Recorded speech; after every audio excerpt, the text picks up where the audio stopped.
Hello everyone, कैसे हैं आप सब लोग। आई होप आप लोग अपने घरों पे सेफ होंगे। आज हम बात करेंगे जनवरी महीने के इंपॉर्टेंट करंट अफेयर्स के बारे में, जो कि आपके एग्जाम पॉइंट ऑफ व्यू से काफ़ी इंपॉर्टेंट ये होने वाला है। आज हम लोग बात करेंगे बेस्ट 75 से 80 करंट अफेयर्स जो आपके एग्जाम में पूछे जाते हैं, उसके रिलेटेड जितना भी स्टैटिक पार्ट आपको पता होना चाहिए वो सब हम लोग यहाँ पे डिस्कस करेंगे। वीडियो शुरू करने से पहले आप इस वीडियो को लाइक कर दीजिए और अपने फ्रेंड्स के साथ ये शेयर कर दीजिए ताकि वो भी इस क्लास में जुड़ सके। ठीक है, तो सबसे पहले वीडियो शुरू करने से पहले बता दूं, जो 30% का डिस्काउंट आपको शब बारात पे दिया गया था वो आज फाइनली खत्म हो जाएगा। और अगर आप लोग ये ज्वाइन करना चाहते हैं हमारी ऐप से कोई भी कोर्स या टेस्ट सीरीज, तो वो जूनियर असिस्टेंट और फाइनेंस अकाउंट असिस्टेंट, नैब तहसीलदार, जेके कांस्टेबल या जितने भी जेके एसएसबी के अपकमिंग एग्जाम्स हो, तो आप लोग ये कोड यूज कर सकते हैं। आपको अभी के लिए डिस्काउंट जो है वो मिल जाएगा। अब बात करते हैं इस महीने के एग्जाम्स की। तो जूनियर असिस्टेंट का एग्जाम आपका 22 तारीख को है, जिसके लिए ओएमआर टेस्ट सेकंड जो हम लोग 8 फरवरी को कंडक्ट करवा रहे हैं, उसकी रजिस्ट्रेशन ओपन हो चुकी हैं, जो कल शाम को बंद हो जाएंगी। और अगर आप लोग ये टेस्ट देना चाहते हैं तो इस नंबर पे आप लोग हमें व्हाट्सएप कर सकते हैं। और सेकेंड शिफ्ट जो है वो इस बार हम लोगों ने ओपन करी है, लेकिन उसमें भी अब आपके पास सिर्फ लिमिटेड सीट जो है वो बची हैं। तो अगर आप लोग ये टेस्ट देना चाहते हैं एक रियल टाइम एटमॉस्फेयर में, तो आप लोग हमें व्हाट्सएप कर दीजिएगा। इसके साथ साथ जो हमारा ऑनलाइन टेस्ट है वो 9 फरवरी को कंडक्ट होगा। तो चलो साथियों, शुरू करते हैं आज की क्लास को बिना ज्यादा टाइम वेस्ट करे। सबसे पहले सबसे इंपॉर्टेंट सवाल आपके सामने ये रहा। पार्वती एग्रा बर्ड सेंचुरी जो है, आपको बताना है कि कहाँ पे है। रिसेंटली इसको इको सेंसिटिव जोन जो है उसमें डिक्लेयर करा गया है। अब यहाँ पे इसको इको सेंसिटिव जोन में डिक्लेयर करने के बाद आपको बता दूं, इस तरीके से सवाल काफी इंपॉर्टेंट हो जाते हैं। थोड़े टाइम पहले डल लेक को जो है इको सेंसिटिव जोन में डिक्लेयर करा गया था, जो आपके जम्मू कश्मीर से है। आपको बताना है यहाँ पे कि पार्वती एग्रा बर्ड सेंचुरी कहाँ पे है। तो देखो, याद रखना ये उत्तर प्रदेश में है। उत्तर प्रदेश में अगर स्पेसिफिक पूछा जाएगा तो गोंडा डिस्ट्रिक्ट में ये आपको देखने को मिलती है। ठीक है, अब अगर हम बात उत्तर प्रदेश की ही कर रहे हैं तो उत्तर प्रदेश से पटना वाइल्ड लाइफ सेंचुरी। देखो, ये मोस्ट कंफ्यूजिंग सवाल होने वाला है आपके अपकमिंग एग्जाम्स में। ठीक है, क्यों होने वाला है? क्योंकि देखो, पटना वाइल्ड लाइफ सेंचुरी अगर आपसे पूछा जाएगा तो बच्चा पटना से बिहार ही जानता है, लेकिन याद रखना ये उत्तर प्रदेश में है और ये रिसेंटली रामसर साइड में ऐड हुई हैं। आज की डेट में फरवरी में जब मैं ये वीडियो बना रहा हूँ तो हमारी रामसर साइड 96 से 98 हो चुकी हैं। एक मैंने आपको बता दिया पटना वाइल्ड लाइफ सेंचुरी है, और एक और ऐड हुई है जिसका नाम है यहाँ पे चारी धान, जो कि आपका गुजरात में है। ठीक है, दोनों बहुत इंपॉर्टेंट है, दोनों के नाम आपको पता होने चाहिए। क्लियर है? नेक्स्ट पे आते हैं। रिसेंटली अभी कौन है ऐसी जो यंगेस्ट इंडियन वुमेन बनी है जिन्होंने साउथ पोल को रीच करा है? अब देखो, ये सवाल काफी इंपॉर्टेंट हो जाता है एग्जाम पॉइंट ऑफ व्यू से। कौन है? पहले तो मैं आपको इनका नाम बता देता हूँ, पहले भी ये न्यूज में रह चुकी है। काम्या कार्तिकेयन जो है, ये यंगेस्ट इंडियन बनी है जो साउथ पोल को जिन्होंने जो है फतेह करा है या फिर जिन्होंने इसको रीच करा है। इनकी एज सिर्फ 18 साल है। अगर आपसे कभी पूछा जाएगा कि पहले इंडियन कौन थे, तो याद रखना उनका नाम था कर्नल जेके बजाज जी, जो पहले थे जो इंडियन साउथ पोल में जाने वाले। और अगर आपसे कभी पूछा जाएगा कि पहले दुनिया में कौन थे जो गए थे, तो उनका नाम भी याद रख लेना, उनका नाम था रॉल्ड एमंडसन। ठीक है, क्लियर है? नेक्स्ट पे आते हैं। रोहतासगढ़ फोर्ट अभी न्यूज में था। देखो, रोहतासगढ़ फोर्ट न्यूज में क्यों था मैं आपको बता देता हूँ। रोहतासगढ़ फोर्ट में रिसेंटली एक अंडर कंस्ट्रक्शन रोपवे का काम जो चल रहा था वो कोलैप्स कर गया। ठीक है, ट्रायल रन पे वो कोलैप्स कर गया, जिसकी वजह से न्यूज में था। अब ये फोर्ट काफी इंपॉर्टेंट है, आपको याद रखना है कि ये फोर्ट कहाँ पे है। तो याद रखना ये फोर्ट है आपका बिहार में। ठीक है, बिहार में आपको देखने को मिलता है। जैसे मैं आपको रामसर साइट्स बता रहा हूँ ना, तो याद रखना रिसेंटली जो ऐड हुई है एक गोगा बील लेक भी है जो बिहार से ही बिलोंग करती है, और इसको रिसेंटली ऐड करा गया था किसमें? रामसर साइट्स में। क्लियर है? अब ये जो फोर्ट है ये किसके किनारे पे बना है ये भी याद रख लेना। ये सोन रिवर के किनारे पे आपको देखने को मिलता है, जो कि किसकी ट्रिब्यूटरी है? गंगा रिवर की। पेपर में ये सवाल पूछा गया है, याद रखना। स्टैटिक पार्ट आपको पूछा जा सकता है। नेक्स्ट पे आते हैं। कौन सी स्टेट ऐसी है, अब ये सवाल देखना, जो कि पहली बनी है इंडिया में एस्टेब्लिश करने वाली नेशनल एआई रिसर्च इंस्टीट्यूशन? अब ये सवाल काफ़ी ज़्यादा इंपॉर्टेंट है, क्योंकि आपके सिलेबस में देखो कई बार फर्स्ट इन इंडिया एक टॉपिक दिया जाता है ना। और अभी आपको पता है कि एआई पे बहुत ज़्यादा काम किया जा रहा है, और एआई रिलेटेड जितनी भी न्यूज़ है आपको ये याद रखनी है। आज से 2-3 साल पहले हाइड्रोजन ग्रीन हाइड्रोजन पे ये सवाल अब बनते थे, बट आज की डेट में एआई पे बेस्ड सवाल आपको देखने को मिल सकता है पेपर में। अब IAIRO यानी कि Indian artificial intelligence research organisation कहाँ पे बनने वाला है? याद रखना ये गुजरात में बने। गुजरात में कहाँ पे? गिफ्ट सिटी है, वहाँ पे इसको बनाया जा रहा है। ठीक है। अगर आपसे कभी पूछा जाएगा कि पहली एआई यूनिवर्सिटी कहाँ पे बनाने का प्रपोजल दिया गया है, तो देखो पहली एआई यूनिवर्सिटी बनाने का प्रपोजल महाराष्ट्र में दिया गया था। और एआई के रिलेटेड जितने भी सवाल हैं आपको याद रखने हैं। ठीक है। नेक्स्ट पे आते हैं, कौन सी ऐसी कंट्री बनी है रिसेंटली जो 21st है जिसने यूरो को ऑफिशियली जो है अडॉप्ट कर लिया है अपनी करेंसी में। मतलब अब इनकी करेंसी जो है वो यूरो है। ठीक है। अब इसका नाम आपको याद रखना है क्योंकि आपके सिलेबस में कई बार ना कैपिटल और करेंसीज के रिलेटेड सवाल जो हैं आपको बनते हैं। मैंने आपको पहले ही बताया, आपको 195 देशों की कैपिटल करेंसी को याद नहीं रखना है जो रिसेंटली न्यूज़ में होती है, आपको बस उसको ध्यान में रख के चलना है। अब किसने करा है? ये करा है बुल्गारिया ने। ठीक है। अब इसकी कैपिटल क्या है? तो इसकी कैपिटल को भी याद रखना है, इसकी कैपिटल है सोफिया। क्लियर है। अगले पे आते हैं, कौन सा ऐसा पब्लिक सेक्टर टेलीकॉम कंपनी है जिन्होंने एक nation wide voice over wifi, जिसको वीओ वाईफाई भी कहा जा रहा है, सर्विसेज को जो है लॉन्च करा है। अब बात हो रही है पब्लिक सेक्टर के बारे में। ठीक है। पब्लिक सेक्टर कौन सा बना है? पहला आपको पता, पब्लिक सेक्टर की अगर बात करूं तो बीएसएनएल ही है। ठीक है। और बीएसएनएल ने ही इसको यहाँ पे करा है। कई जगहों पे इसको वाईफाई कॉलिंग भी जो है कहा जा रहा है। ठीक है। तो ये चीज आप लोग याद रख लेना। आपसे अगर पूछा जाएगा तो यही आएगा, अगर पब्लिक सेक्टर पूछा जाएगा वीओ वाईफाई तो वो बीएसएनएल ही होगा। याद रख लेना। क्लियर है। नेक्स्ट पे आ जाओ। आपको बताना है कि मुकल्ला पोर्ट कहाँ पे है। अब ये पोर्ट बहुत इंपॉर्टेंट है। रिसेंटली सऊदी अरेबिया ने जो है इस पे एयर स्ट्राइक्स करे हैं। अब ये पोर्ट कहाँ पे है? पहला पॉइंट मैं आपको बता दूं, ये है यमन में। ठीक है। अब ये एयर स्ट्राइक्स हुए क्यों हैं आप लोग याद रख लेना। यहाँ पे ये एयर स्ट्राइक करे गए थे एक अनऑथराइज्ड आर्म शिपमेंट के ऊपर, और ये कहा जा रहा था कि ये यूएई के द्वारा करवाए जा रहे थे, और यहाँ पे इनडायरेक्टली जो है वार्निंग यूएई को दी गई है। तो यहाँ पे मिडल ईस्ट में वैसे ही टेंशन बहुत ज़्यादा है, और इस समय सऊदी वर्सेस अगर मैं बात करूँ यूएई, वो भी बहुत ज़्यादा चल रहा है। लेकिन याद रखना, ये पोर्ट कहाँ पे है? ये पोर्ट आपको यमन में देखने को मिलता है। यमन की कैपिटल क्या है? यमन की कैपिटल है सना। ठीक है। क्लियर है। ये चीज़ याद रखना। और अगर आपसे पूछा जाएगा कल को पेपर में कि सऊदी अरेबिया की कैपिटल क्या है, सऊदी अरेबिया की कैपिटल है रियाद, और इनकी करेंसी है रियाल। ठीक है। यूएई की आती है दिरहम। दिरहम यूएई की, और यूएई की कैपिटल है अबू धाबी। ठीक है। कुछ लोग दुबई से कंफ्यूज होते हैं, तो याद रखना अबू धाबी इसकी कैपिटल है। क्लियर है। यहाँ पे नेक्स्ट पे आते हैं। कुछ बहुत इंपॉर्टेंट फेस्टिवल्स हैं जो हर साल मनाए जाते हैं, और एग्जाम की बात करूं तो मैक्सिमम नॉर्थ ईस्ट के सवाल जो हैं पूछे जाते हैं, जो फेस्टिवल्स वहाँ पे इंपॉर्टेंट है। अब रिसेंटली एक फेस्टिवल है इमोनी इमोइनू इरत्तपा। ठीक है। ये फेस्टिवल कहाँ पे मनाया गया? ये फेस्टिवल मनाया गया है रिसेंटली मणिपुर में। अब मणिपुर क्यों इंपॉर्टेंट है? क्योंकि देखो मणिपुर रिसेंटली न्यूज़ में था। मणिपुर की कौन सी कम्युनिटी है जो इसको बनाती है? वो है मेइती कम्युनिटी।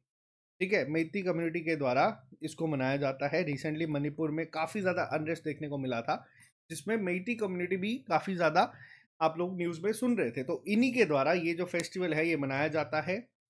याद रखना, काफ़ी इंपॉर्टेंट है आपके एग्जाम पॉइंट ऑफ व्यू से। नेक्स्ट पे आते हैं, वर्ल्ड ब्रेल डे कब मनाया जाता है? देखो वर्ल्ड ब्रेल डे हर साल 4 जनवरी को जो है वो मनाया जाता है। किसके लिए, किसकी बर्थ एनिवर्सरी पे मनाया जाता है? ये मनाया जाता है लुइस ब्रेल की बर्थ एनिवर्सरी पे। ठीक है। इन्होंने क्या करा था? इन्होंने ये विजन रखा था कि जो लोग ब्लाइंड हैं उन लोगों तक चीज़ें कैसे पहुंचाई जाए, वो कैसे पढ़ सके। और इसकी थीम क्या है? इसकी थीम को भी याद रखना। इसकी थीम थी celebrating accessibility and inclusion for the visually impaired. ठीक है। ये चीज़ को याद रख लेना। और वर्ल्ड ब्रेल डे कब मनाया जाता है? ये हर साल 4 जनवरी को मनाया जाता है। नेक्स्ट पे आते हैं, G7 समिट कौन होस्ट करेगा 2026 में? देखो कई एग्जाम्स हैं जिनके सिलेबस में G7 लिखा गया है, पर्टिकुलरली मेंशन है। नहीं भी मेंशन है तो ये आपसे पूछा जा सकता है। G7 की अगर मैं बात करूं 2026 की, आपको पता होना चाहिए कहाँ पे होने वाला है इस साल। ये होगा फ्रांस में। ठीक है, कहाँ पे होगा? फ्रांस में। फ्रांस में भी जगह है, क्या नाम है? इवियान सॉरी, लेस बेन्स। ठीक है, इवियान याद रख लेना। वहां पे इसको जो है कंडक्ट करवाया जाएगा। अब सवाल बनता है कई बार पेपर में कि 2027 में कहाँ पे होगी G7 की समिट। तो ये होगी यूएसए में। G7 क्या है, क्यों बनाया गया था, इस पर डिटेल वीडियो मैंने बनाई है। इस लेक्चर के बाद आप लोग सर्च करना G7 SSS, आपको पूरा डिटेल में जो है ये चीज को मैंने पढ़ाया हुआ है, तो आप लोग उसको नोट कर सकते हैं। ठीक है, नेक्स्ट पे आते हैं। Where was the Gang Ngai festival celebrated?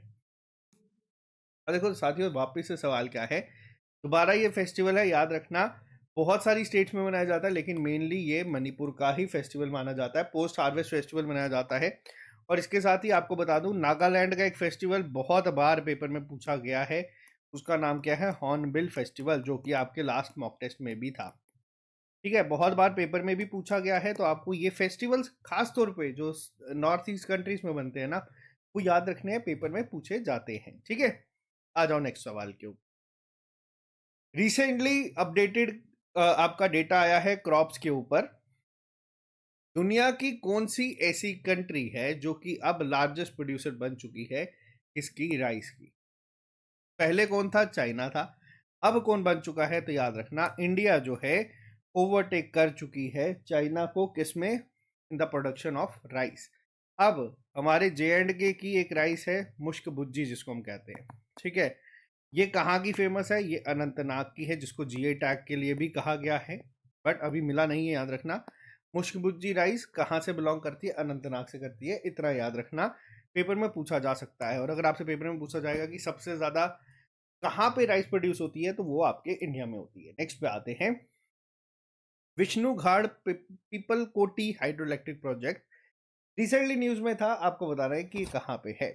देखो, यहाँ पे न्यूज में क्यों था? क्योंकि इधर भी रिसेंटली एक एक्सीडेंट हुआ था, जिसके बाद हर एक न्यूज चैनल पे इसको चलाया गया था। सबसे पहला सवाल यहाँ से बनता है कि ये कौन सा रिवर है, ये कौन सा प्रोजेक्ट है? ठीक है, और ये किस रिवर पे है?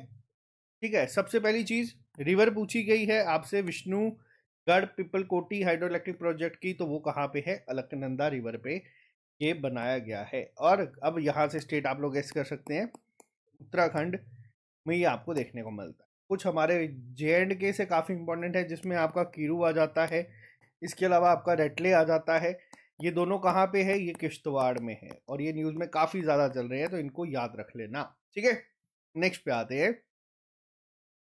रिसेंटली किस कंट्री के साथ इंडियन आर्मी ने साइन करा है एक एग्रीमेंट, जिसके तहत एक लॉन्ग रेंज रॉकेट लॉन्चर जो है वो बनाया जाएगा, जिसका नाम क्या है? सूर्य अस्त्र। वर्ड का ध्यान रखना, बहुत इंपॉर्टेंट है। सूर्य अस्त्र जो है, ये किसके साथ बनाया जाएगा? लॉन्ग रेंज रॉकेट लॉन्चर, ये इजराइल के साथ बनाया जाएगा। रेंज कितनी होगी? तकरीबन 150 से लेके 300 किलोमीटर तक जो है ये अटैक कर सकता है। टोटल कॉस्टिंग अगर बात करूं तो पूछा नहीं जाएगा, बट याद रख लेना, तकरीबन तकरीबन 300 करोड़ का ये प्रोजेक्ट है, जो कि इंडिया और इजराइल एक साथ मिलकर बनाने वाले हैं। नेक्स्ट पे आते हैं। काफी इंपॉर्टेंट क्वेश्चन है ये। रिसेंटली एक वाटर प्यूरिफिकेशन सिस्टम को बनाया गया है, किसके द्वारा? DRDO के द्वारा। अब इसका नाम क्या है, बताओ। देखो, सबसे पहली चीज, ये जो प्रोजेक्ट बनाया गया है, ये है, इसका नाम है स्वदेश। ठीक है, नाम बहुत इंटरेस्टिंग है। अब इस स्वदेश की एक फुल फॉर्म है, वो है सी वाटर डिसैलिनाइजेशन सिस्टम। ठीक है, यहाँ पे आप लोग देख भी सकते हैं, स्वदेश इसका नाम रखा गया है। क्लियर है, बहुत इंपॉर्टेंट है, ये पूछा जा सकता है पेपर में, इसको ध्यान रखना। नेक्स्ट पे आते हैं। Again one of the most important question आपको बताना है। इंडियन आर्मी ने रिसेंटली जो 2026 है, मैं आपको आंसर ही बता गया हूँ, याद रखना, 2026 जो है उसको डिक्लेयर कराया है year of networking and data centricity. बहुत इंपॉर्टेंट ये सवाल है, इसको याद रखना। 2026 को ही इंडिया ने क्या कहा है? एशियान इंडिया मैरीटाइम कोऑपरेशन, मतलब ईयर ऑफ मैरीटाइम कोऑपरेशन 2026 को कहा गया। 2025 को कहा गया था किसका? ईयर ऑफ टूरिज्म, ये मैं एशियान की बात कर रहा हूँ, ठीक है। बट याद रखना इंडियन आर्मी ने 2026 को क्या कहा है, नेटवर्किंग और डेटा सेंट्रिसिटी का ये साल होगा हमारी आर्मी के लिए। क्लियर है। नेक्स्ट पे आते हैं क्वेश्चन नंबर 17 के ऊपर। रिसेंटली आप लोगों ने एक बैक्टीरियन कैमल जो है वो न्यूज में देखा था। अगर मैं आपको बताऊं, पेपर में इससे सवाल 2 से 3 पूछे जा सकते हैं। सबसे पहला सवाल पेपर में ये पूछा जा सकता है कि आपको कहाँ पे देखने को मिलता है। तो देखो ये जो है आपको मेनली लद्दाख में देखने को मिलता है, जो इस बार रिपब्लिक डे की परेड में भी आपको देखने को मिला। डबल हम्प जो है कैमल, इसको कई बार सिंपल लैंग्वेज में कह देते हैं। इसका साइंटिफिक नाम क्या है, अगर आपसे कभी पूछा जाएगा तो याद रख लेना, इसका साइंटिफिक नाम है कैमलस पेसिस, ठीक है, पहला पॉइंट। दूसरा पॉइंट, ये किस में रखा गया है, आईयूसीएन के द्वारा जो कंजर्वेशन स्टेटस रहता है उसको किस में रखा गया है, तो ये क्रिटिकली एंडेंजर्ड कैटेगरी में जो है वो आता है, ठीक है। इसको याद रख लेना। अब अगर बात हम लोग 2026 के रिपब्लिक डे की परेड में भी ये चीज आपको देखने को मिली थी। क्लियर है। तो इसको आप लोग बस इतना याद रख लेना। नेक्स्ट पे आते हैं। अगेन मैंने आपको बताया था कि हाइड्रोजन के रिलेटेड सवाल बहुत इंपॉर्टेंट है। आपको बताना है कि इंडिया की पहली हाइड्रोजन पावर ट्रेन कहाँ पे ऑपरेट करेगी। देखो टोटल है 89 किलोमीटर का ये जो स्ट्रेच होगा, इसको कवर करेगी जिंद से सोनीपत तक, ठीक है। अब यहाँ पे आप लोग गेस कर सकते हैं कि आपको कहाँ पे देखने को मिलता है, कौन सी डिस्ट्रिक्ट कौन सी स्टेट है, तो हरियाणा इसका सही आंसर होगा, ठीक है। अब ये किस, एक सेकेंड, ये किस इनिशिएटिव के तहत जो है वो बनाई गई है, कल को अगर आपसे ये पूछा जाएगा तो इसका नाम याद रखना, ये है हाइड्रोजन फॉर हेरिटेज। क्लियर है। हाइड्रोजन फॉर हेरिटेज इनिशिएटिव के तहत ये बनाई गई है। और एक और चीज याद रखना, इंडिया अब 5वीं ऐसी कंट्री बनी है जिसके पास ये टेक्नोलॉजी है, ये जो हाइड्रोजन ट्रेन चलाएगी। और इन 5 कंट्रीज में यूएसए नहीं है, रशिया नहीं है। कौन कौन सी कंट्रीज है याद रखना, जर्मनी है, आपकी स्वीडन है, आपकी जापान है और आपकी चाइना यहाँ पे है। और इंडिया अब 5वीं कंट्री बनी है जो ये बनाएगी। इसीलिए एग्जाम पॉइंट ऑफ व्यू से ना काफी इंपॉर्टेंट सवाल बनता है, इसको याद रखना। नेक्स्ट पे आते हैं। इंडियन आर्मी ने एक नया स्पेशल फोर्स बनाया है जिसमें 1 लाख ड्रोन ऑपरेटर्स होंगे, उसका नाम क्या है, ठीक है। ये पहली बार कब आया ये भी आप लोग मेरे को बताना कि पहली बार ये दिखे कब। तो मैं आपको बता दूं, ये जो 1 lakh drone trend drone operator जो है ना, ये किस में आए हैं, ये आए हैं भैरव जो है स्पेशल फोर्सेस का नाम रखा गया है उसमें। डेब्यू इन्होंने करा था देखो 15 जनवरी को। अब कोई बच्चा यहाँ पे मुझे बता दे कि 15 जनवरी को क्या होता है। 15 जनवरी को होती है आर्मी डे की परेड, ठीक है। आर्मी डे सेलिब्रेट किया जाता है, उसमें इन्होंने करा था। आर्मी डे की परेड कहाँ पे हुई थी, तो याद रख लेना जयपुर में ये हुई थी। और उसके बाद 26 जनवरी को ये वापस देखने को मिले थे रिपब्लिक डे की परेड में। तो यहाँ में इनका नाम याद रख लेना। और आर्मी ही वापस से एक और प्लेटून जो है उसको रेस कर रही है जिसका नाम क्या होगा, अश्विनी। यानी कि ये आपकी टेक्टिकल ड्रोन ऑपरेटर्स जो होंगे ना, उनके लिए इनको ट्रेन किया जा रहा है। इन्फेंट्री बैटेलियन इसको बनाया जा रहा है। तो ये भी दोनों नाम याद रख लेना, जिसका मतलब होता है फायर, ठीक है। भैरव आपको याद रखना है, बहुत इंपॉर्टेंट है ये एग्जाम पॉइंट ऑफ व्यू से। नेक्स्ट पे आते हैं। पहली पेपरलेस डिस्ट्रिक्ट कोर्ट कहाँ पे इनॉग्रेट हुई है इंडिया की, ठीक है। इंडिया की पहली पेपरलेस जो डिस्ट्रिक्ट कोर्ट है वो कहाँ पे हुई है, याद रखना पेपरलेस पहली हुई है आपकी केरला में। केरला में भी एग्जैक्ट अगर मैं बताऊं तो कौन सी डिस्ट्रिक्ट, वायनाड डिस्ट्रिक्ट में। और वायनाड में भी अगर मैं बताऊं तो कलपेट्टा में ये करी गई है।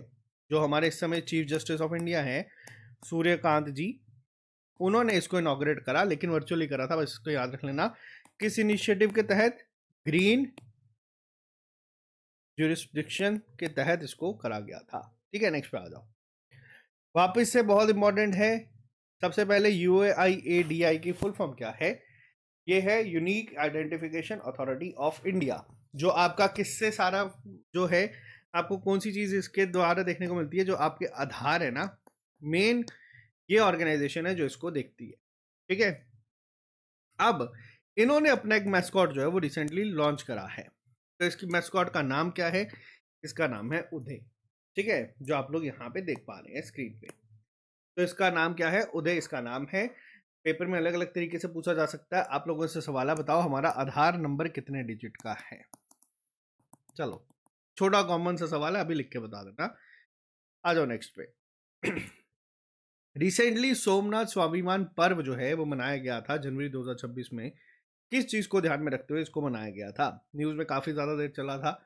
अब यहाँ पे क्या है, 1000 साल पूरे हुए हैं जो पहला अटैक हुआ था सोमनाथ टेम्पल पे। पहला अटैक कब हुआ था? अब यहाँ से अगर आपसे सवाल पूछा जाएगा तो याद रखना 1026 में, और आज की डेट में हम बैठे हैं 2026 में। 1026 में महमूद गजनी ने हमला करा था और मंदिर को तोड़ने की कोशिश करी थी, जिसके बाद वापस ये हुआ था। और ये 12 में से ही जो 12 ज्योतिर्लिंग है उनमें से एक सोमनाथ टेम्पल भी है, पहला है। इनफैक्ट याद रखना ये सवाल बहुत इंपॉर्टेंट है, पूछा जा सकता है, क्योंकि सोमनाथ स्वाभिमान पर्व आपसे पेपर में पूछा जा सकता है कि सोमनाथ टेम्पल है कहाँ पे, तो ये भी आप लोग याद रखना, गुजरात में आपको देखने को मिलता है। नेक्स्ट पे आते हैं, थांगथाई परियार वाइल्ड लाइफ सेंचुरी। अब देखो ये कॉमन मिस्टेक क्यों होगी मैं आपको बताता हूँ। परियार से हम लोग हमेशा याद रखते हैं परियार से कि ये केरला में होगा, लेकिन नहीं। आपको बता दूं, थांगथाई परियार वाइल्ड लाइफ सेंचुरी जो है ये कहाँ पे है? ये आपका तमिलनाडु में। जैसे पटना बर्ड लाइफ बर्ड जो पटना बर्ड सेंचुरी था हम लोगों ने देखा उत्तर प्रदेश में था, वैसे ही थांगथाई परियार वाइल्ड लाइफ सेंचुरी कहाँ पे है? ये तमिलनाडु में। अब ये न्यूज़ क्यों है? क्योंकि जो ऑल इंडिया टाइगर एस्टिमेशन होना है 2026 का, ये कहाँ पे पहला फेज शुरू हो रहा है?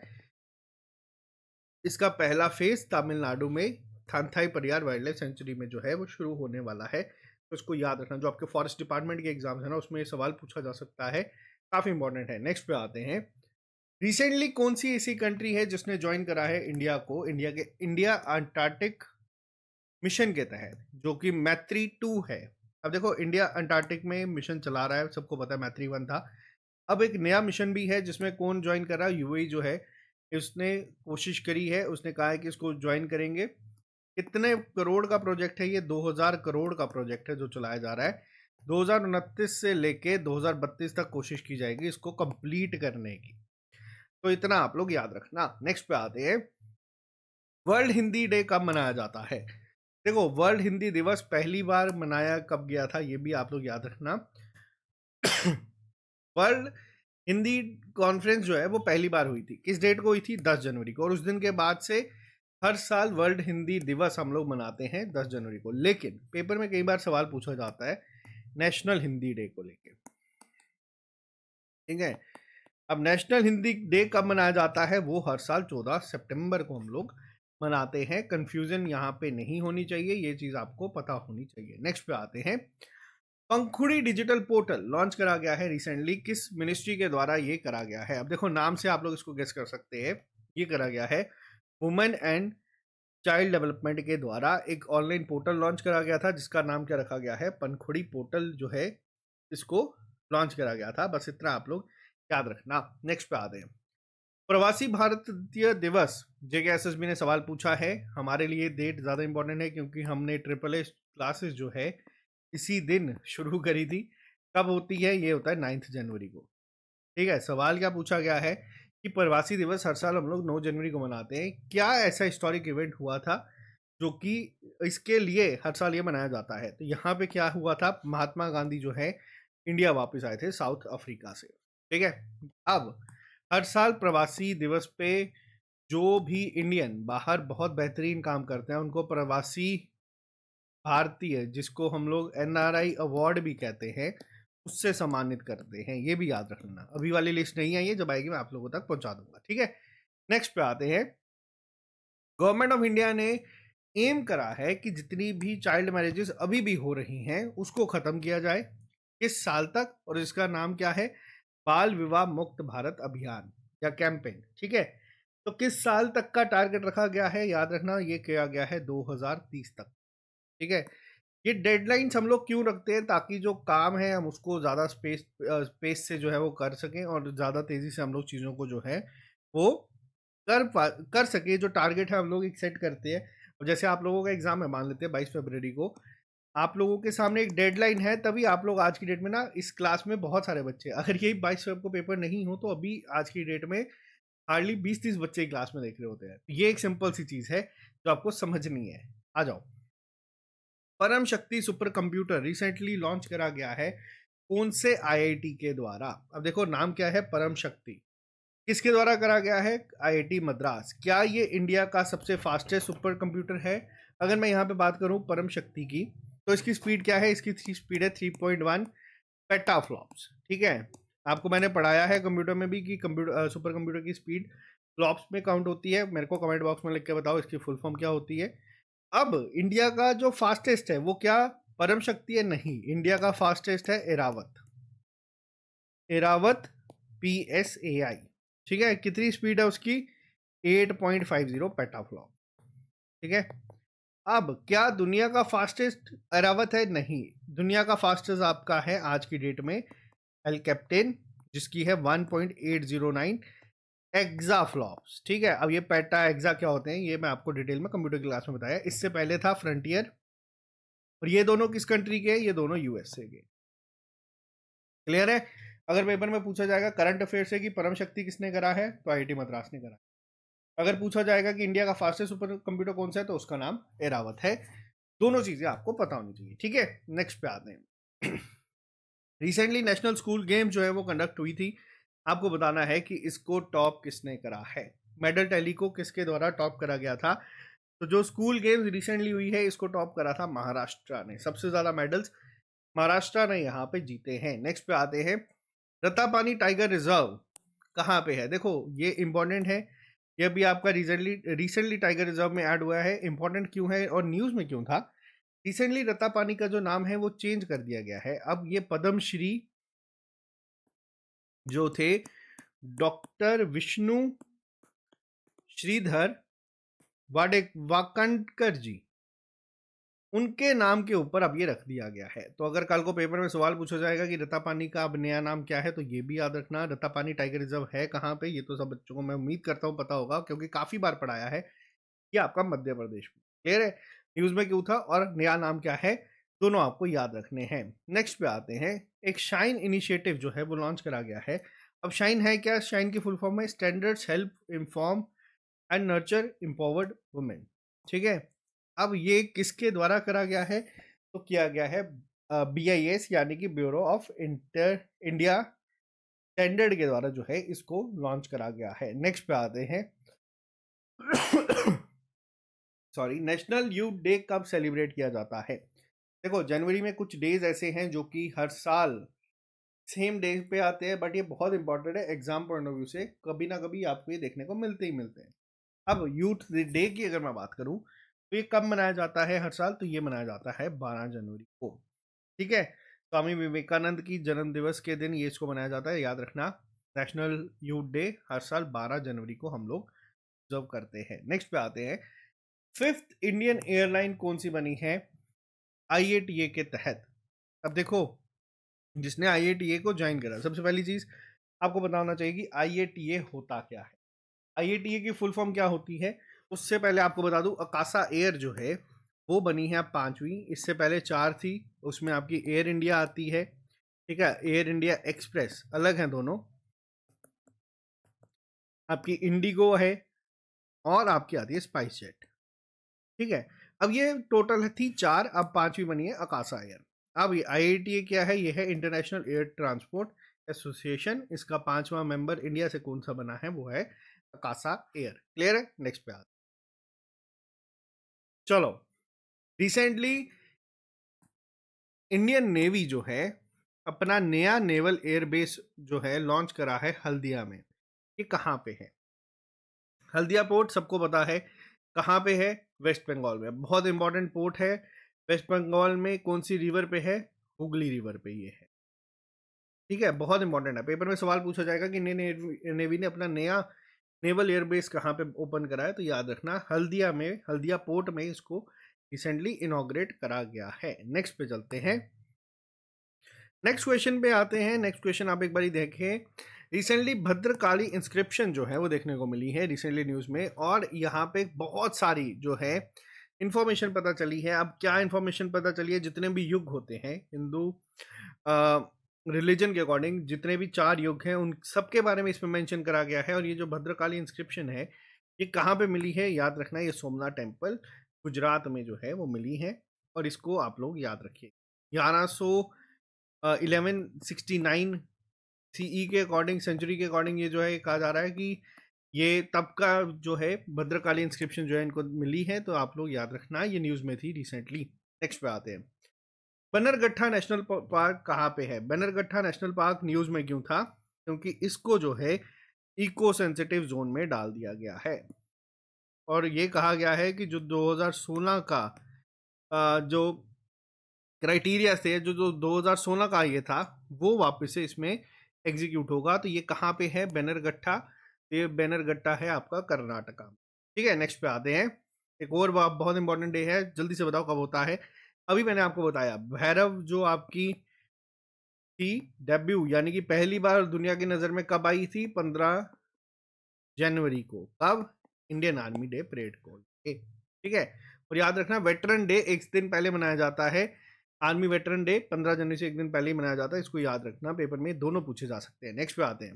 देखो अब क्या होता है, कई बार इस तरीके के सवाल है वो पेपर में पूछे जाते हैं। अब पेपर में सवाल क्या है? रिसेंटली द बोडा त्योहार फेस्टिवल, ठीक है, द बोडा त्योहार मनाया गया है, कौन सी ट्राइब के द्वारा मनाया जाता है? पेपर में ये भी पूछा जा सकता है कि कहाँ पर मनाया गया था। हिमाचल प्रदेश में मनाया गया था। किसके द्वारा? हाटी ट्राइब जो है उसके द्वारा मनाया जाता है हर साल। ठीक है, इसको ये माघ त्योहार भी कहते हैं। ठीक है, जनवरी को माघ का महीना कहा जाता है, तो याद रखना माघ त्योहार के रूप में भी इसको मनाया जाता है। नेक्स्ट पे आते हैं। अब ये सवाल ना कई बार आप लोगों को कंफ्यूजिंग लगेगा। सवाल क्या है कि पहले इंडियन कौन है जिसको rare samurai martial art honour जो है वो मिला है? अब बंदा सोचता है कि अगर हम बात करें फर्स्ट इंडियन और मार्शल आर्ट्स की बात करें तो हमारे जम्मू कश्मीर के ही हैं विद्युत जम्वाल। बहुत ज़्यादा न्यूज़ में ये रहते हैं, और ये अपना इंटरनेशनल डेब्यू जो है वो भी जल्दी करने वाले हैं, और बहुत ऐसी नहीं कोई छोटी मोटी मूवी में नहीं, अगर मैं गलत नहीं हूँ तो शायद स्ट्रीट फाइटर का ही जो मूवी है उस पे ये रोल मिला है, और ये बहुत हाई लेवल पे अब जो है करेंगे, हॉलीवुड में ये काम करेंगे। लेकिन अगर मैं बात करूं जिन्हें ये rare samurai martial arts honour से सम्मानित करा गया है, तो ये विद्युत जम्वाल नहीं है, ये हैं पवन कल्याण जी। ठीक है, अब ये सवाल याद रखना, ये तकरीबन 30 साल से ट्रेनिंग कर रहे हैं, किसकी? केंजुत्सु की। तो बस इतना याद रख लेना, आपके लिए इंपॉर्टेंट यही है कि किसको मिला है, तो वो है पवन कल्याण जी। नेक्स्ट पे आते हैं। पोंगल मेनली किस स्टेट में आपको देखने को मिलता है? देखो 13 ऑफ जनवरी को सारे इंडिया में अलग अलग नाम से बहुत सारे फेस्टिवल जो है वो मनाए जाते हैं। जैसे हम लोग जम्मू में, अगर मैं बात करूं, पंजाब में लोहड़ी फेस्टिवल सेलिब्रेट करते हैं। वहीं अगर आप लोग साउथ में चले जाओगे, तमिलनाडु में,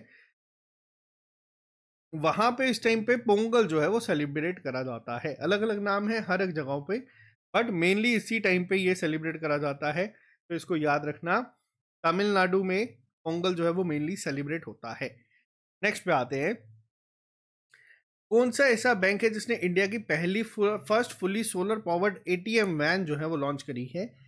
यानी कि ये वैन चलेगी भी सोलर पावर से, जो इसके अंदर की मशीन्स हैं वो भी सोलर पावर से ही सारी काम करेगी। तो ये किसके द्वारा करा गया है? त्रिपुरा स्टेट कोऑपरेटिव बैंक के द्वारा। ठीक है, जम्मू कश्मीर का बैंक है हमारा J&K बैंक। 1938 में ये बना था, फाउंडर थे इसके महाराजा हरि सिंह जी, और रिसेंटली इसको अवार्ड मिला है MSME अवार्ड इसी साल। इंडिया के बेस्ट MSME अवार्ड्स में इसको सम्मानित करा गया है। इसके साथ साथ ये रनर अप रहा था CSR इनिशिएटिव कैटेगरी में। ठीक है, तो कुछ बेसिक पॉइंट्स है, याद रख लेना, इसी साल के हैं तो पूछे जा सकते हैं। नेक्स्ट पे आते हैं। रिसेंटली किसने डिस्कवर करा है एक घोस्टली गैलेक्सी को जिसका नाम रखा गया है Cloud9?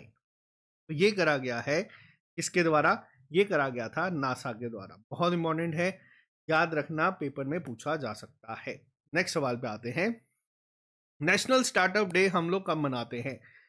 कई बार आप लोग एक चीज़ नोटिस करना, कई बार आप लोग कहते हैं सर आज से ना 5 से 6 साल 10 साल पुरानी इन्होंने हमसे सवाल पूछ लिया कि ये कब जो है स्कीम लॉन्च हुई थी। तो देखो कहीं ना कहीं वो न्यूज़ में थी, तभी आपसे पेपर में पूछी जाती है। नेशनल स्टार्टअप डे के ने ना अपने 10 साल पूरे कर लिए। ठीक है, अब 2016 में इसको लॉन्च करा गया था स्टार्टअप इनिशिएटिव के तहत, और ये कब की गई थी? 2016 जनवरी 16 को। अब पेपर में सवाल सीधा आ जाएगा कि नेशनल स्टार्टअप जो हमारी स्कीम थी जो स्टार्टअप इनिशिएटिव था वो कब हुआ था लॉन्च, तो याद रखना वो 16 जनवरी को किया गया था और इसको 10 साल हुए हैं, तो इसीलिए ये इंपॉर्टेंट है और करंट अफेयर्स में आप लोगों को दिख रहा है फिर से। नेक्स्ट पे आते हैं, मक्कर विकालू विलाक्कू फेस्टिवल। अब देखो क्या है, मैंने आपको बताया ना 13 और 14 जनवरी को बहुत फेस्टिवल मनाए जाते हैं, अलग अलग नाम से मनाए जाते हैं, जैसे पोंगल हो गया, लोहड़ी हो गई, मकर संक्रांति, और यहाँ पे जो नाम देख रहे हैं आप मकर विलाक्कू फेस्टिवल, ये कहाँ का है। कभी भी एक एक ना मैं आपको ट्रिक बताता हूँ, देखो हर एक जगह पे एप्लीकेबल नहीं होती, बट हाँ मैक्सिमम कभी अगर इस तरीके से सवाल पूछा जाएगा ना जिसके लास्ट में अगर ये यू वाले सवाल आते हैं ना, अगर आपको गेस करना होगा ना, तमिलनाडु गेस कर लेना। हमेशा एप्लीकेबल नहीं होती, पहले बता रहा हूँ, पेपर में पता चले किसी के भी एंड में यू हुआ, आप सीधा तमिलनाडु के ऊपर मार्क करो और मेरे को बोलो आपने कहा था। बट हाँ मैक्सिमम केसेस में जैसे विलक्कू, ये वर्ड जो है ना ये तमिलनाडु में ज़्यादातर आपको देखने को मिलते हैं। मकर संक्रांति के दिन ये जो है वो मनाया जाती है। केरला में इसको जो है सॉरी, मैंने आपको क्या बताया कि सब जगहों पे नहीं होती है, पहला पॉइंट। और ये जो मकर विलक्कू है ना, तमिलनाडु में तो आपका पोंगल था, ठीक है, मकर विलक्कू जो है ये आपका केरला में है। तो ये ट्रिक जो मैंने अभी आपको बताया ना सब जगह एप्लीकेबल नहीं होती, वो यहाँ पे भी नहीं होगी। तो ये कहाँ पे मनाया जाता है, ये केरला में मनाया जाता है। अब ये चीज़ आपके दिमाग में रहेगी कि क्लास में भी गलत हुआ था, तो ये चीज़ याद रख लेना, ठीक है। सबरमला टेम्पल आप लोगों को पता होगा, वहां पे ये मनाया जाता है, मकर विलक्कू फेस्टिवल केरला में मनाया जाता है। नेक्स्ट बात है अगेन मोस्ट इंपॉर्टेंट क्वेश्चन है ये आपके एग्जाम पॉइंट ऑफ व्यू से, इन्वायरमेंट का नोबेल प्राइज जो कहा जाता है टाइलर प्राइज। अब देखो ये ऐसा नहीं है कि नोबेल प्राइज जो है वो इन्वायरमेंट में किसको मिला है, इसको कहा जाता है, ठीक है। नोबेल प्राइज आपका वही 5 फील्ड्स में दिया जाता है, आपका साइंस में आ जाता है जैसे फिजिक्स, केमिस्ट्री, मेडिसिन, इकोनॉमिक्स और पीस। पहला सवाल आपको ये सारे याद रखने ही रखने हैं कि 2025 को किसको मिले हैं, क्योंकि ये ना अब जब तक 2026 में नहीं ना मिल जाते, ये आपको पेपर में देखने को मिलेंगे, पहला पॉइंट। दूसरी चीज, अब कई बार क्या होता है कि जो अपनी फील्ड का सबसे बेस्ट अवार्ड होता है ना उसको नोबेल प्राइज बोल देते हैं लोग, जैसे टाइलर प्राइज जो है वो इन्वायरमेंट के लिए दिया जाता है, इसको इन्वायरमेंट का नोबेल प्राइज बोल दिया जाता है। मैथ के लिए दिया जाता है एबल प्राइज, ठीक है, और इसको मैथ का नोबेल प्राइज बोल दिया जाता है। क्लियर है। अब सवाल क्या है उस पर आते हैं कि टाइलर प्राइज 2026 का किसको दिया गया है, तो ये नाम याद रखना, टॉबी केयर्स जो हैं उनको दिया गया है। इन्होंने अंडरग्राउंड कोई माइक्रोहिजियल फंगल नेटवर्क निकाला है जो कार्बन स्पॉन्ज की तरह काम करेगा और कार्बन डाइऑक्साइड का जो लेवल है उसको कम करने की कोशिश करेगा। यहाँ पे इनको बस याद रख लेना, टॉबी केयर्स जो है इनको सम्मानित करा गया है। मोस्ट इंपॉर्टेंट सवाल है, पेपर में पूछे जाने के चांसेस बहुत ज्यादा बन जाते हैं, ठीक है। नेक्स्ट पे आते हैं, रिसेंटली स्पितुक फेस्टिवल कहाँ पे मनाया गया है। देखो इसमें क्या होता है, मास्क डांस होता है, जो आप देख रहे हैं इसको कहा जाता है छम डांस, ठीक है, मास्क्ड छम डांस इसको कहते हैं। कहाँ पे होता है, ये होता है आपके लद्दाख में। लद्दाख में भी कहाँ पे, लेह में इसको मनाया जाता है, बहुत इंपॉर्टेंट है स्पितुक फेस्टिवल। ये कुछ फेस्टिवल्स ऐसे हैं जो आपसे पूछे जा सकते हैं, जनवरी में ही मनाए गए हैं। नेक्स्ट पे आते हैं, रिसेंटली इंडिया से 92nd ग्रैंड मास्टर कौन बने हैं चेस के, तो इनका नाम बस आप लोग याद रख लेना, पेपर में पूछा जाएगा कि आर्यन वार्ष्णे जी जो हैं वो किस फील्ड से बिलोंग करते हैं, कौन से स्पोर्ट से, याद रखना ये चेस से बिलोंग करते हैं। नेक्स्ट पे आते हैं, यमन। अभी मैंने आपको थोड़ी देर पहले बताया था पोर्ट के बारे में जहां पे हमला हुआ था, किसके द्वारा, सऊदी अरेबिया के बारे द्वारा, नाम क्या था, मुकल्ला पोर्ट, ठीक है। अब आपको बताना है यमन के ही नए प्राइम मिनिस्टर कौन बने हैं। अपॉइंटमेंट्स, इंटरनेशनल अपॉइंटमेंट्स में ये सवाल इंपॉर्टेंट बन जाता है।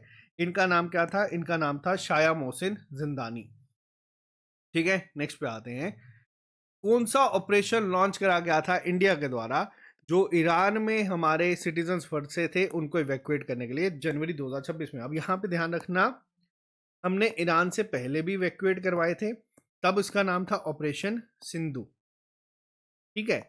अब जो हम लोगों ने करा था, क्योंकि तब यहाँ पे बीच में काफ़ी ज़्यादा जो है माहौल टेंस हो चुका था, जब उस पर यूएसए ने भी डिक्लेयर कर दिए थे वो हमला करेगा।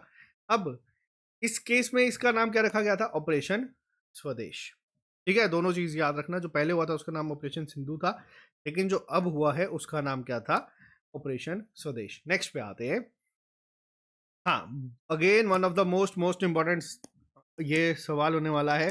देखो ब्रिक्स की अगर बात करूँ तो ब्रिक्स पे भी मैंने आपको पूरा लेक्चर पहले पढ़ाया है, क्या है, कितने मेंबर्स हैं, रिसेंटली कौन ऐड हुए, तो आप लोग वो सर्च करके ज़रूर देख लेना। अब अगर मैं बात करूँ ब्रिक्स की, पहले मेंबर थे 5, Brazil, Russia, India, China, south Africa. अब इसमें और कुछ मेंबर्स ऐड हुए हैं, जो इसका नया लोगो है वो कुछ इस तरीके से है। कई लोगों ने कहा कि ये बीजेपी से मिलता-जुलता है, लोटस की शेप में इसको बनाया गया था। और अब ये जो फुल जितने भी मेंबर्स हैं उनकी जो पहली मीटिंग होने जा रही है एक तरीके से, ये कहाँ पे होगी अब आपकी 2026 में, प्रेसिडेंटशिप किसके पास है? इंडिया के पास। पेपर में सवाल डायरेक्ट यही पूछा जाएगा कि ब्रिक्स प्रेसिडेंसी 2026 किसके पास है, तो इंडिया के पास ये है। अब इसकी थीम क्या है इस बार? तो इसकी जो थीम है वो है building for resilience, innovation, cooperation and sustainability. ठीक है। वासुदेव कुंभकम जो थी वो आपकी G20 की थी, जब इंडिया के पास इसकी प्रेसिडेंटशिप थी 2023 की। ठीक है। और अगर मैं बात करूं तब अफ्रीकन यूनियन जो है वो ऐड हो गया था किसमें? G20 में। अगर आपसे पूछा जाएगा ना G20 में कितने देश हैं, 19 देश थे, एक आपका यूरोपियन यूनियन था, तो ये 20 बनते थे, बट अब इसमें अफ्रीकन यूनियन भी ऐड हो चुका है। नेक्स्ट पे आते हैं, वापस से काफ़ी इंपॉर्टेंट है क्योंकि आपके सिलेबस में ट्रांसपोर्ट दिया हुआ है। इंडिया के पहले वंदे भारत स्लीपर ट्रेन कहाँ पे चलेगी और कहाँ कहाँ को ये कनेक्ट करेगी? पहले की बात हुई है, बहुत ज़्यादा मीडिया में आपको ये देखने को मिली है, ये हुई है हावड़ा से लेके गुवाहाटी तक। ठीक है। कोलकाता से कमखाया, या फिर अगर मैं बात करूँ वेस्ट बंगाल से असम। अब ऑप्शन में पेपर में क्या दिया गया है वो आप लोग देख लेना। अगर हावड़ा से गुवाहाटी दिया जाएगा तब भी सही है, कलकत्ता से कामकैया दिया गया तब भी सही है, वेस्ट बंगाल से असम दिया गया तब भी सही होगा। याद रखना, ये पूछा जा सकता है। नेक्स्ट आते हैं, युगांडा के प्रेसिडेंशियल इलेक्शन हुए हैं और लगातार 7वीं बार कौन है जो जीते हैं? अगर मैं गलत नहीं हूं तो ये युगांडा के नीतीश कुमार है, सीएम कैंडिडेट। जैसे यहाँ पे नीतीश कुमार बने थे बिहार के, वैसे ही युगांडा से ये जो है जीतते आ रहे हैं। इनका नाम क्या है? इनका नाम है योवेरी मुसेवेनी। ठीक है। योवेरी मुसेवेनी जो है वो जीते हैं। युगांडा की कैपिटल क्या है? वो है कंपाला। ठीक है। और इनकी करेंसी जो है वो है युगांडियन शिलिंग। ठीक है। नेक्स्ट पे आते हैं, विजय हजारे 2025-26 का टाइटल किसने जीता? देखो विजय हजारे ट्रॉफी जो है किसके द्वारा जीती गई है? ये जीती गई है विदर्भा के द्वारा। ठीक है। विदर्भा के द्वारा। अब इसके अलावा अभी एक हुई थी सैयद मुश्ताक अली ट्रॉफी भी, किससे रिलेटेड है? ये दोनों क्रिकेट से रिलेटेड है। ये किसने जीती? ये जीती झारखंड ने। ठीक है। ईशान किशन जो आप लोग अभी न्यूज में देख रहे हो ना कि खेल रहे हैं, टीम में वापसी से सिलेक्शन हुआ था, वो इसी के फाइनल में सेंचुरी मारने के बाद आए हैं और शुभमन गिल बाहर हुए थे। ठीक है। तो अब याद रखिएगा ना आप लोग। क्लियर है? नेक्स्ट पे आते हैं, पिंके रिवर, जिसको अब कहा गया है कि ये दुनिया की one of the oldest flowing rivers है, ये किस कंट्री में लोकेटेड है? पिंके रिवर जो है ये है ऑस्ट्रेलिया में। आपके सिलेबस में जैसे political and physical world geography भी है ना, तो वर्ल्ड, वहाँ पे ये सवाल कई बार आपको देखने को मिल सकता है करंट अफेयर के साथ। ठीक है। ये चीज़ याद रखना। नेक्स्ट पे आते हैं, रिसेंटली एक दोस्ती एक्सरसाइज हुई है, ये ट्राइलेटरल एक्सरसाइज थी। ट्राइलेटरल क्या होता है? जिसमें 3 देश भाग लेते हैं। इंडिया, श्रीलंका के साथ तीसरी कौन सी कंट्री थी? तो याद रखना वो थी मालदीव। अब सवाल क्या है, इंडिया और मालदीव एक और एक्सरसाइज करते हैं साथ में, उसका नाम क्या है साथियों? उसका नाम है इक्विवेलेंट। ठीक है। इक्विवेलेंट का मतलब क्या होता है? इक्विवेलेंट का मतलब होता है फ्रेंड्स। तो यहां से अब आप लोग ने इस चीज को याद रखना, फ्रेंड और दोस्ती सेम मतलब है। जो ट्राइलेटरल है इंडिया, मालदीव और श्रीलंका, और जो इक्वेरियन है वो इंडिया और मालदीव। क्लियर है? और ये जो हुई है, ये हुई है इंडियन ओशन रीजन में, इसको जो है कंडक्ट करवाया गया था। नेक्स्ट पे आते हैं, ट्रांसलेट जेमा एक ओपन ट्रांसलेशन मॉडल है जो 55 लैंग्वेजेस को कवर करेगा। बहुत इंपॉर्टेंट है। ये किसके द्वारा लॉन्च करा गया है? साइंस एंड टेक सिलेबस में है, तो याद रखना गूगल के द्वारा ये लॉन्च करा गया है, जो कि काफ़ी इंपॉर्टेंट है। ठीक है। नाम क्या है? जेमा।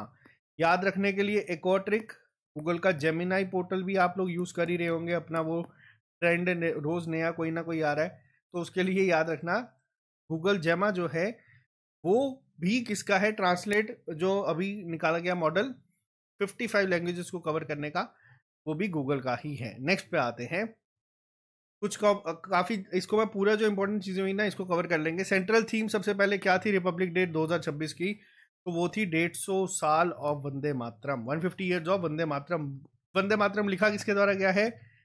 बंकिम चंद्र चटर्जी के द्वारा। ठीक है, पहला पॉइंट। अगर मैं यहाँ पे बात करूँ इस बार न्यूज में क्या क्या चीजें थी तो आपको बताता हूँ। टैबलू आप लोग देखते हैं हर साल, जम्मू कश्मीर से जो था उसका नाम क्या, उसका थीम क्या थी? उसकी थीम थी लिविंग कैनवास। ठीक है, अगर बात करी जाए तो जम्मू कश्मीर का था वो आया था सेकंड, तो जीता किसने था? ये जीता गया था किसके द्वारा? महाराष्ट्र के द्वारा। ठीक है, जम्मू कश्मीर से ही जो है सिमरन बाला पहली ऐसी वुमेन बनी है जिन्होंने 140 मेल जो कंटेंजेंट थी उनको लीड करा था, और ये पहली वुमेन बनी है जिन्होंने कराया सीआरपीएफ की। और उससे भी बड़ी चीज कि इनको हम जानते हैं जब ये इसकी तैयारी करते थे, तो ये बहुत अच्छी चीजें हैं। बार बार शेयर करने से ना एक बहुत ज्यादा प्राउड फील होता है। नेक्स्ट पे आते हैं, बोर टाइगर रिजर्व कहाँ पे है? देखो, बोर टाइगर रिजर्व की बात करूं तो ये इंडिया का सबसे स्मॉलेस्ट टाइगर रिजर्व है। कहाँ पे है? तो बोर आपको देखने को मिलता है महाराष्ट्र। ठीक है, अब क्यों किया गया है? क्योंकि इस पे और दो सेफ गार्ड सफारी गेट जो है वो लॉन्च करे गए थे। सबसे स्मॉलेस्ट है, और इतना याद रखना, पेपर में पूछा जाएगा कि बोर गेट टाइगर रिजर्व कहाँ पे है, तो वो महाराष्ट्र में है। नेक्स्ट पे आते हैं, सागर मैत्री एक जॉइंट इनिशिएटिव है किसका? देखो, इंडियन नेवी के साथ साथ सागर मैत्री जो एक इनिशिएटिव लॉन्च करा गया है, ये किसके द्वारा लॉन्च करा गया है? ये करा गया है डीआरडीओ के द्वारा। क्लियर है? बहुत इंपॉर्टेंट है, बस इतना याद रखना। नेक्स्ट पे आते हैं, खेलो इंडिया विंटर गेम्स जो जनवरी 2026 में शुरू होने वाले हैं, ये कौन सा एडिशन है? देखो, 6 एडिशन अब इसके हो जाएंगे, ये 6th एडिशन है जो भी रिसेंटली लॉन्च करा गया है। इससे पहले क्या होता था, 3 साल से जो JNK था वो डोमिनेट करता था, और लास्ट 2 साल से आर्मी जो है वो डोमिनेट कर रही है यहाँ पे। ठीक है, अब 6th ईयर है। मैस्कॉट याद रख लेना आप लोग, चीने शान, यानी कि हमारा स्लो लेपर्ड वही है। और अगर मैं यहाँ पे आपको थोड़ा सा और डेटा दूं तो यहाँ पे याद रख लेना, 2 फेजेस में ये होता है। सबसे पहला फेज ले में हुआ है, अब जम्मू में ये होना बाकी है, जो सॉरी JNK में होना बाकी है, JNK में गुलमर्ग में होता है। ठीक है, दोनों चीजें याद रख लेना। होस्ट जम्मू कश्मीर लद्दाख दोनों माने जाएंगे। नेक्स्ट पे आते हैं, कुंभलगढ़ वाइल्ड लाइफ सेंचुरी कहाँ पे है? क्यों? क्योंकि इनको भी इकोलॉजिकली सेंसिटिव एरिया जो है वो डिक्लेयर कर दिया गया है। अब कुंभलगढ़ वाइल्ड लाइफ सेंचुरी कहाँ पे देखने को मिलती है? ये आपको राजस्थान में देखने को मिलेगी। क्लियर है? नेक्स्ट पे आते हैं, कॉकबोर्क लैंग्वेज डे कब मनाया जाता है? और देखो, इंपॉर्टेंट क्या है, ये त्रिपुरा का है। पहली बार इन्होंने अपनी जो ऑफिशियल स्टेट लैंग्वेज है ना उसको डिक्लेयर करा था। ठीक है, 19 जनवरी को ये चीज हुई थी, और तब से ये इसको मनाते आ रहे हैं। अब देखो क्या होता है, हमारी कई सारी लैंग्वेजेस है, जैसे बोडो लैंग्वेज की अगर मैं बात करूँ, कहाँ की है? असम की है। ये कुछ इंपॉर्टेंट है नॉर्थ ईस्ट की, आपको याद रखनी है, पेपर में पूछी जाती है। वैसे ही याद रख लेना, कॉकबोर्क लैंग्वेज पेपर में पूछा जाएगा किसकी है, तो याद रखना त्रिपुरा की ये ऑफिशियल स्टेट लैंग्वेज पहली बार बनी थी, तो ये आपको याद रखना। पराक्रम दिवस हम सब लोग हर साल मनाते हैं। पराक्रम दिवस कब मनाया जाता है? जब नेता सुभाष चंद्र बोस जो थे वो पैदा हुए थे। इसके साथ साथ अगर मैं बात करूं तो ये जो डेट है वो क्या है? वो है 23 जनवरी। क्लियर है? नेक्स्ट पे आते हैं, लंबाडा कम्युनिटी। ठीक है, लंबाडा कम्युनिटी काफी न्यूज में थी। आपको बताना है कि कौन सी स्टेट्स में मेजरली पाई जाती है। अब देखो है क्या, मैं आपको बताता हूँ। लंबाडा जो कम्युनिटी है मेनली आपको आज की डेट में ना तेलंगाना और आंध्र प्रदेश में देखने को मिलती है। ठीक है, अब ये क्यों इंपॉर्टेंट है मैं आपको बताता हूँ। देखो, इनको ही बंजारास भी कहते थे, या इनको ही आप लोग सुगालीस भी कहते हैं। ठीक है, अब ये क्या है, टेक्निकली जो इनका ओरिजिन है वो माना जाता है कि मेवाड़ से ये बिलोंग करते हैं, राजस्थान के। लेकिन ये काफी टाइम से कहाँ पे हैं, ये आपको देखने को मिलते हैं तेलंगाना और आंध्र प्रदेश में। और तब से डिमांड चल रही थी कि इनको एसटी स्टेटस मिले, और फाइनली अब इनको एसटी स्टेटस जो है वो मिल चुका है। इस वजह से ये न्यूज में थे, और ये मेनली गोर बोली लैंग्वेज जो है उसको बोलते हैं। तो ये आप लोग बस इतना याद रख लेना कि लंबाड़ा कम्युनिटी रिसेंटली एसटी जो ऐड हुए हैं वो कहाँ से बिलोंग करते हैं, ये करते हैं मेजरली आपको कहाँ देखने को मिलते हैं, तेलंगाना और आंध्र प्रदेश में। नेक्स्ट पे आते हैं, एक ट्राइबल फेस्टिवल मनाया गया था जिसका नाम था समक्का सरलमला सरलमला सरलम्मा यात्रा, तो ये कहाँ की है? तो ये जो है ये मेनली आपकी तेलंगाना में ही मनाई जाती है। क्लियर है? नेक्स्ट पे आते हैं, इन स्पेस। अब देखो इन स्पेस क्या है, ये है Indian national space promotion and authorisation centre. ठीक है, इन्होंने रिसेंटली एक एग्रीमेंट साइन करा है कौन सी पहली प्राइवेट अर्थ ऑब्जर्वेशन सैटेलाइट के लिए, उसका नाम क्या है? तो इसका नाम है पिक्सेल। स्पेस एंड टेक में ये सवाल पूछा जाएगा, साइंस एंड टेक्नोलॉजी में बहुत इंपॉर्टेंट ये सवाल है, इसको याद रखिएगा। नेक्स्ट पे आते हैं, again one of the most important question, Indira Gandhi peace prize 2025 का किसको दिया गया है? 2025 का इंदिरा गांधी पीस प्राइज जो है इससे किसे सम्मानित करा गया था? इससे करा गया है ग्रेसा मैकेल को। काफी इंपॉर्टेंट ये नाम है, इनसे पेपर में सवाल पूछा जाएगा। नेक्स्ट पे आते हैं, नेशनल वोटर्स डे हम लोग कब मनाते हैं? रिसेंटली हमारे जो एलजी हैं मनोज सिन्हा जी, इन्होंने भी कहा था कि हर एक वोट जो है वो डेस्टिनी को डिसाइड करता है। तो ये नेशनल वोटर्स डे के दिन कहा गया था। कब मनाया जाता है? 25 जनवरी को हम लोग हर साल नेशनल वोटर्स डे जो है वो मनाते हैं। नेक्स्ट पे आते हैं, इंडियन आर्मी ने एक ऑपरेशन लॉन्च करा था जिसका नाम था तराशी वन। अब ये तराशी वन कहाँ पे लॉन्च हुआ था? तो ये लॉन्च हुआ है जम्मू कश्मीर में। जम्मू कश्मीर में कहाँ पे? तो ये हुआ है किश्तवाड़ में। ठीक है, याद रखना। नेक्स्ट पे आते हैं, ऑफिशियल नेशनल टूरिज्म डे भी हम लोग इस साल मनाते हैं। देखो नेशनल टूरिज्म डे और वोटर डे दोनों हम लोग मनाते हैं 25 जनवरी को। याद रखने की एक ट्रिक मैं आपको दे देता हूँ, याद रखना मैक्सिमम टाइम जब इलेक्शन होते हैं या फिर जब वोट डालने होते हैं तब छुट्टी होती है, तो उस दिन कई लोग टूरिज्म के लिए निकल जाते हैं, तो ये रिलेट करके याद रखना। और अगले ही दिन रिपब्लिक डे की भी छुट्टी होती है। रिपब्लिक डे कब होता है? 26 को। तो ये कब होता है? 25 को। तो एक लॉन्ग वीकेंड मनाने निकल जाते हैं। क्लियर है? अगले पे आओ, बागुरुम्बा डांस परफॉर्मेंस रिसेंटली देखने को मिली थी जिसमें 10,000 बोडो डांसर्स ने जो है परफॉर्म करा था। अब देखो वापस से वर्ड का खेल है। अब आप लोगों को बता दूं, बोडो डांस भी है, बोडो लैंग्वेज भी है, किसकी है? असम की है। बहुत इंपॉर्टेंट है, लास्ट टाइम जेकेपी के पेपर में जेकेएसएसबी ने पूछा भी था। ठीक है, हमारी ऑफिशियल लैंग्वेजेस में भी आती है। और ये जो डांस था बागुरुम्बा डांस, इसको बटरफ्लाई डांस भी कहते हैं। ठीक है, तो ये कहाँ पे हुआ है? अब आप लोगों को गैस करने की जरूरत नहीं है, असम में ये हुआ था। नेक्स्ट पे आते हैं, मैंने आपको बताया ना one of the most important question ये है, और सबसे ज्यादा जिसको पढ़ाते हुए हम लोगों को प्राउड फील हो रहा है वो यही है, पहली वुमेन ऑफिसर जिन्होंने लीड करा है सीआरपीएफ मार्चिंग कंटिजेंट को, जिसमें 140 मेल पर्सनल थे रिपब्लिक डे में। वो जो आप लोग यहाँ देख रहे हैं ये है सिमरन बाला। सिर्फ 26 साल के हैं, जब मैं इनको पहली बार मिला था तब ये 23 साल के थे, और तब से ही लेके आज तक one of the most brilliant aspirant मैंने जो आज तक देखे हैं उनमें से ये एक है, जिसका रिजल्ट आपको यहाँ पे भी देखने को मिल रहा है। और ये अपनी लाइफ में और बहुत तरक्की करेंगे क्योंकि अभी ये सिर्फ 26 साल की है। तो इनका नाम याद रखना, सिमरन बाला है। नेक्स्ट पे आते हैं, रिसेंटली इंडियन आईएमएफ ने जीडीपी ग्रोथ फोरकास्ट जो है इंडिया की इंक्रीज करी है for the physical year 2025 to 26 कितनी कहा गया है कि इंडिया की जो जीडीपी ग्रोथ है वो होगी इस साल, वो है 7.3%। क्लियर है? नेक्स्ट पे आते हैं, पद्म भूषण इस साल कितने लोगों को मिला? देखो पेपर में सवाल क्या है, ये आपको ना एक लिस्ट मिलेगी पूरी, मैं आपको बता देता हूँ। जो हमारे टॉप 3 आ जाते हैं ना, सबसे ऊपर तो आ जाता है आपका भारत रत्न, ठीक है, हाईएस्ट सिविलियन अवार्ड। उसके बाद आ जाते हैं पद्म भूषण, सॉरी पद्म विभूषण, भूषण और श्री। पद्मश्री से याद रखना दो नाम, एक बृजलाल भट्ट जे&के से हैं, सोशल वर्क के लिए इनको मिला है, और एक है शफी शोक जी। ठीक है, ये है आपके लिटरेचर के, तो इन लिटरेचर एंड एजुकेशन इनको मिला है पद्मश्री। पद्म भूषण 13 लोगों को मिला, पद्म विभूषण 5 लोगों को मिला। आप लोग के 5 के नाम याद रख लेना, जिसमें सबसे पहले तो है धर्मेंद्र, इनका रिसेंटली निधन हुआ है। ठीक है, इनके बाद आ जाते हैं एन राजन जो आर्ट से बिलोंग करते हैं, के टी थॉमस, पब्लिक अफेयर से है, ठीक है।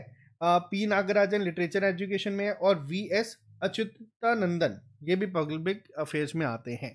तो पूछा गया है पद्म भूषण, तो पद्म भूषण मिला है 13 लोगों को, पद्म विभूषण मिला है 5 को, और पद्म श्री मिला है 113 को, ठीक है। नेक्स्ट पे आते हैं। कौन से इंडियन रेलवेज ने रिसेंटली डिप्लॉय करा है अभी एक ह्यूमनाइड रोबोट जिसका नाम है ASC अर्जुन? ये किसके द्वारा करा गया है? तो ये करा गया है विशाखापट्टनम रेलवे स्टेशन के द्वारा, ठीक है। नेक्स्ट पे आते हैं। कौन सी इंडियन स्टेट है पहली बनी है जिन्होंने डेडिकेटेड मेनोपॉज क्लिनिक जो है वो लॉन्च करी है यहाँ पे गवर्नमेंट हॉस्पिटल्स में? तो पहली बार ये किसके द्वारा करी गई है? बहुत इंपॉर्टेंट ये होने वाला है, आप लोगों को ये चीज़ याद रखनी है, पेपर में पूछी जा सकती है, ठीक है। तो ये किसके, इसका नाम क्या है और किसके द्वारा करी गई? देखो महाराष्ट्र ने करी है सबसे पहले, तो आप लोग बस इसको इतना याद रखना। नेक्स्ट पे आते हैं। पहली इन्फ्लेबल स्पेस हैबिटेट जो डेवलप करी गई है स्टार्टअप आकाश लब्धि के द्वारा, तो उसका नाम क्या रखा गया है? तो इसका नाम है अंतरिक्ष हैब, ठीक है। और लास्ट सवाल पे आते हैं हम आज के, कि रिसेंटली जो हाईएस्ट पीस टाइम गैलेटरी अवार्ड से सम्मानित करा गया है अशोक चक्र, ये किसे दिया गया है इस साल? तो ये दिया गया है शुभांशु शुक्ला जी को। ये हमारे एस्ट्रोनॉट भी हैं, रिसेंटली इंटरनेशनल स्पेस स्टेशन में जाने वाले पहले इंडियन बने थे। अगर आपसे पहला स्पेस पे जाने वाला इंडियन का नाम पूछा जाएगा तो उसका नाम है राकेश शर्मा जी। लेकिन इंटरनेशनल स्पेस स्टेशन में जाने वाले ये पहले बने थे। इसके तहत ये गए थे, वो था एक्सियम 4 मिशन के तहत ये गए थे। तो साथियों ये था हमारा पूरा जनवरी, इसमें हम लोगों ने कोशिश करी है आप लोगों को हर एक क्वेश्चन जो एग्जाम पॉइंट ऑफ व्यू से पूछा जा सकता है आपके हर एक एग्जाम के रिस्पेक्ट में, उसको कवर करने की। आमतौर पे अगर मैं बात करूँ 400-500 करंट अफेयर्स होते हैं सारा साल, इसका हर महीना ट्रैक रखना पड़ता है। उसके बाद ये फाइनली जो बेस्ट आपसे पूछे जाने के चांसेस ज़्यादा होते हैं वो हम लोग यहाँ पे लेके आते हैं। कमेंट बॉक्स में ज़रूर लिख के बताना कि आपको कैसा लगा। इसका PDF हमारी ऐप पे अवेलेबल होगा, अगर आपने इनमें से कोई भी कोर्स ज्वाइन करा आपको उसमें वो फ्री ऑफ कॉस्ट मिल जाएगा। बाकी तैयारी रखें अपने एग्ज़ाम्स की, वो ऑन टाइम है और अपने आप को उस तरीके से करना। बाकी इसके अलावा अगर आप किसी की तैयारी कर रहे हैं, फाइनेंस हो, जूनियर असिस्टेंट, ऐप तहसीलदार, तो आप लोग ऐप में ज्वाइन कर सकते हैं, वहाँ पे आपको सब मिल जाएगा। और 30% डिस्काउंट जो है वो आज रात को ख़त्म हो जाएगा। बाकी all the very best, see you soon, अलविदा। मिलते हैं आप लोगों से कल नए लेक्चर के साथ। Bye bye, take care.